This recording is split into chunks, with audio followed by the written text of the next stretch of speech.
మొన్న 2019 ఎన్నికల 2019 ఎన్నికలకు ముందు 2014లో ఓడిపోయినప్పుడు కావచ్చు, సో 2024లో మనం ఓడిపోయే ముందు కావచ్చు.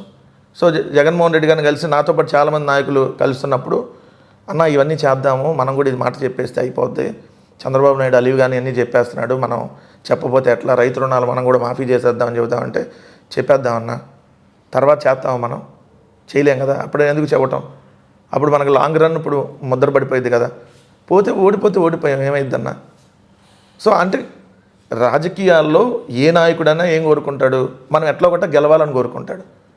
ఎవరైనా మనం ఇప్పుడు ఎగ్జామ్ ఉంటాం, మనం ఫెయిల్ అవ్వాలని కోరుకోంగా, ఏదో ఒక విధంగా అడ్డదారులను చూసన్నా పాస్ అవుదాము, లేకపోతే ఎవరన్నా ఇన్విజిలేటర్ అన్నా మేనేజ్ చేసన్నా మార్కులు వేయించుకుందాం అని అనుకుంటారు కదా. సహజంగా ఎవడైనా ఫెయిల్ అవ్వాలని కోరుకోడు కదా.